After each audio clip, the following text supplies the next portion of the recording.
What's better today? And welcome to the Leadership Advantage podcast by Dr. John Kenworthy. The Leadership Advantage isn't some magic pill or silver bullet to instant success as a leader, but I'm sharing the art and neuroscience of hacking expert leadership to unstuck your potential in life and work.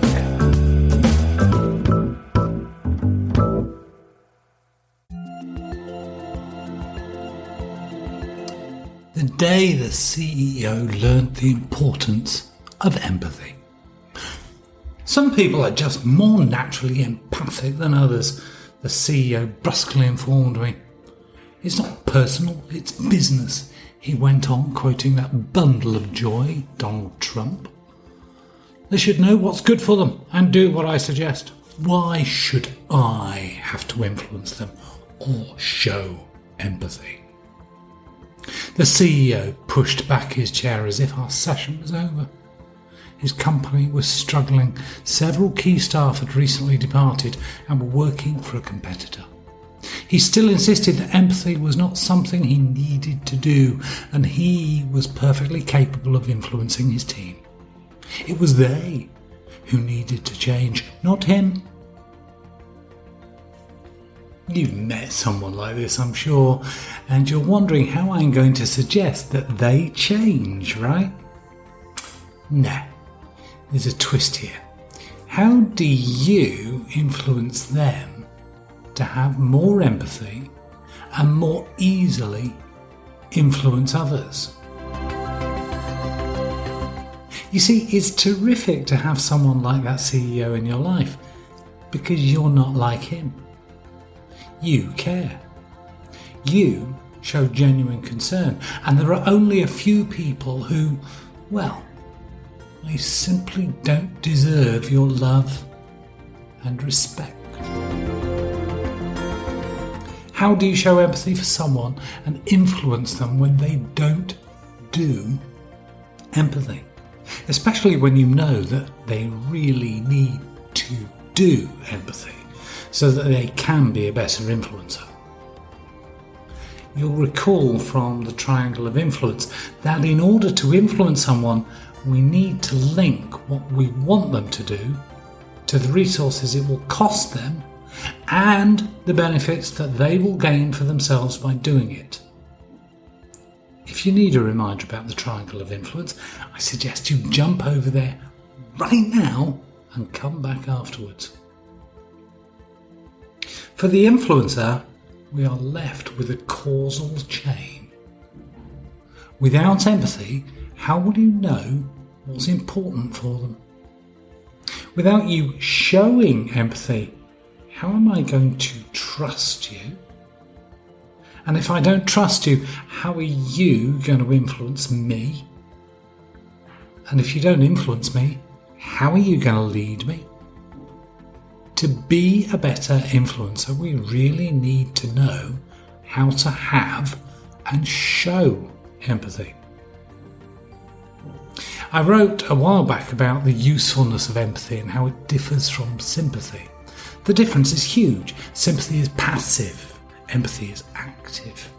Pop over to that article if you need to refresh yourself. Does a great job of describing the difference and how empathy fuels connection while sympathy drives disconnection. In short, if I am to influence someone, they need to have some level of trust in me. To trust me, I will need to have and have shown empathy with them. That is, I need to identify with them. Let us first consider how we can have and show empathy with someone, then how we build trust with that person, and lastly, how we can use this to be a better influencer. But before that, let me share the dictionary definition of empathy so that we agree on what it is. Empathy, the intellectual identification with or vicarious experiencing of the feelings, thoughts, or attitudes of another. Imagine for a moment that I am sitting opposite you right now, and what I am about to share with you is both critically important and valuable to you.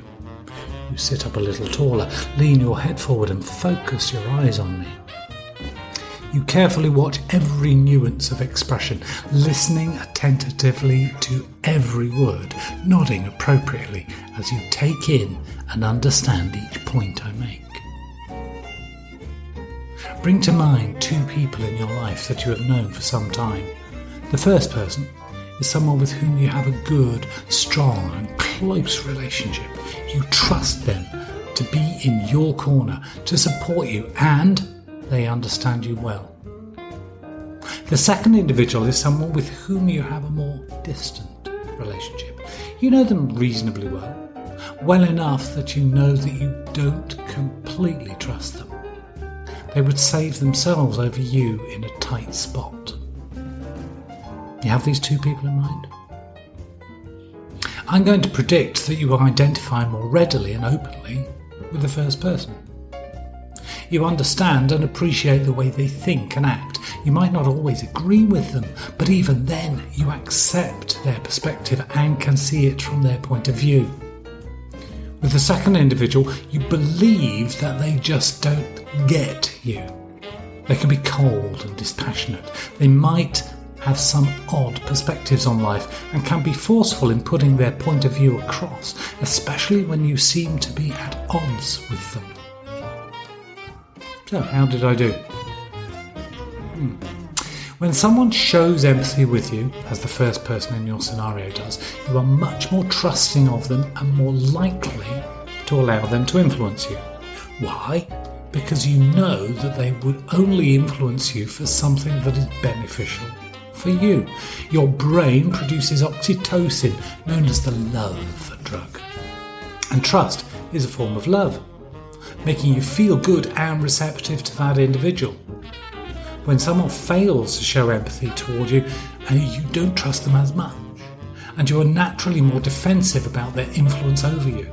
Your anterior cingulate cortex in the brain is sending out alert messages and increasing production of the stress hormone cortisol and noradrenaline. Your flight or fight response is primed and ready. And you'll know from experience that some people make you feel good about you and them, while others just rub you up the wrong way. In his book Focus, author and psychologist Daniel Goleman describes the importance of other focus, or how well we attune to people. Our empathy allows us to understand how people perceive things, how they feel, and what we can do to help them be at their best. And turning into others this way provides the basis for skill in competencies like motivating employees, persuasion and influence, negotiation and conflict resolution, and increasingly important, teamwork and collaboration. So how do you increase empathy for others? Think of someone in a work context whom you need to influence. How well do you know them already? Do you know specifically what is important for them in their life, what truly motivates them? Do you understand what they think about their work, their workload, their colleagues? What do they need and what do they want to be more successful? To learn more about anyone, we need to observe and listen and ask questions. When I first started coaching or mentoring someone, I'll simply start asking questions to find out what motivates them. I'll begin with what makes you laugh and what makes you cry, or something similar that gets the same answers. But what if you are not sure if you have a strong enough relationship already to be so forthright? Observe, listen, and ask questions. Really listen. Some will call this active listening. Devote your complete attention to that person when they are speaking. Look at them when they're speaking. In a business context, right between the eyes. I'm not staring here, and yes, you can glance away occasionally. You'll know when you've made eye contact when you know their eye colour. I have a terrific little exercise and template that you can use to develop the skill of observing and listening. It's called I Colour, I Listen, and you can download it from my website now and use it to practice later. Choose some friendly targets first and progress to your boss when you feel ready. As you're listening attentively, notice their body language, notice the key words that they use, especially value words. Ask questions to dig deeper about something they have said or to find out more. Assume nothing. Ask specific questions to get a better understanding of their thinking and how they feel. When you show an interest in someone, you create a closer relationship with them. You are demonstrating that you care about the other person and show a keen interest in what they are thinking and how they feel. That's having and showing empathy. Are there any downsides of being empathic? Some individuals just don't like you getting close to them. They won't open up for a myriad of possible reasons. Respect that and keep an appropriate distance. By doing so, you're actually showing empathy. There are occasional downsides in my experience of being empathic. Some people will take advantage of you.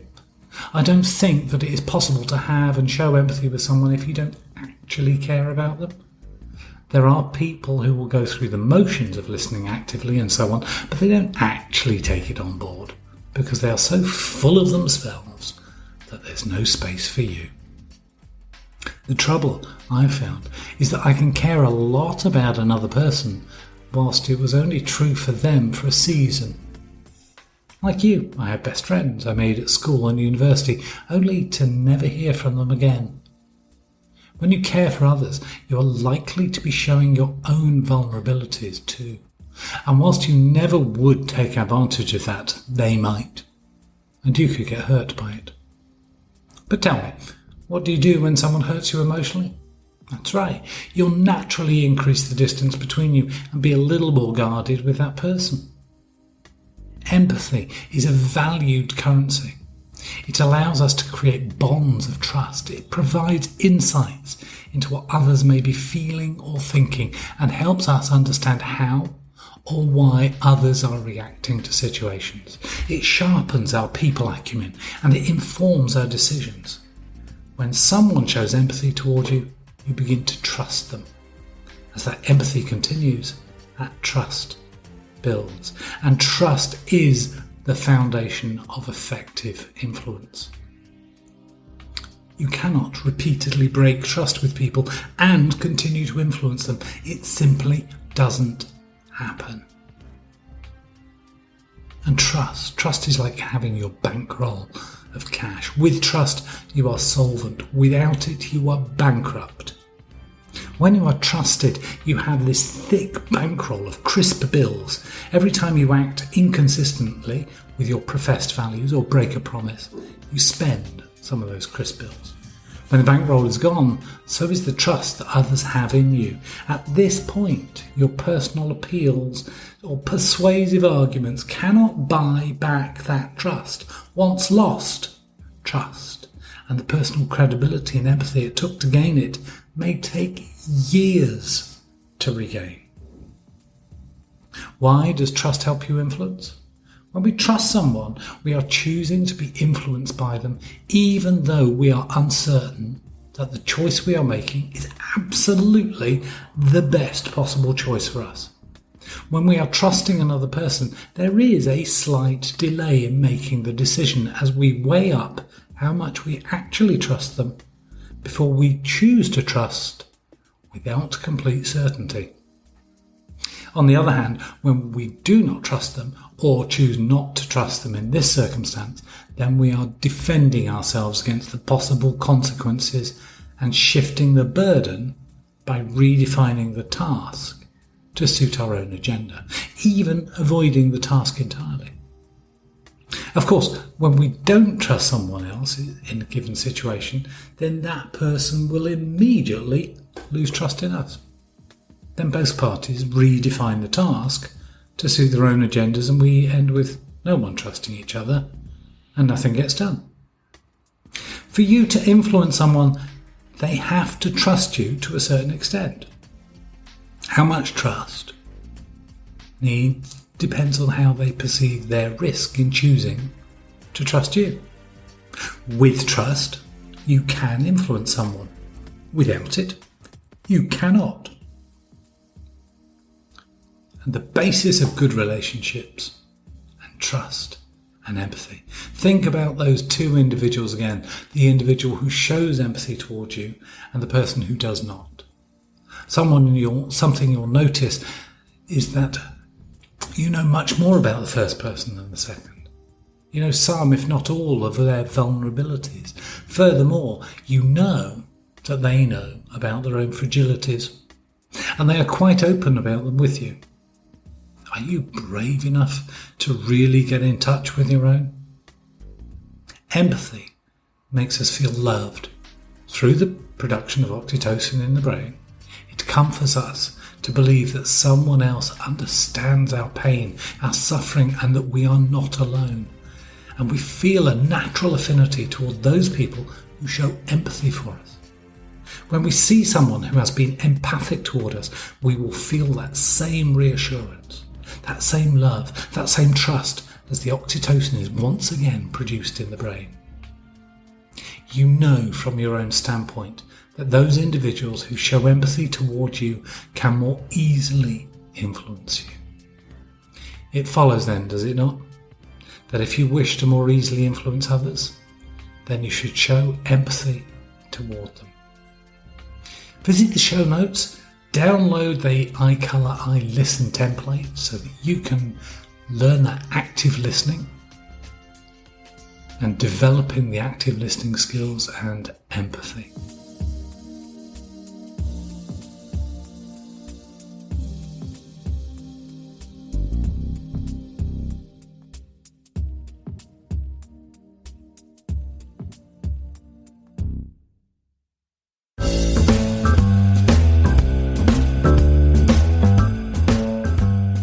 I hope that you really enjoyed this episode and will share some highlights with the people you care about most. My team and I are working on a series of exciting new projects in this art and neuroscience of hacking expert leadership to unstuck your true potential in life and work. To learn more, visit leadershipadvantage.com or just search for Dr. John Kenworthy and connect with me.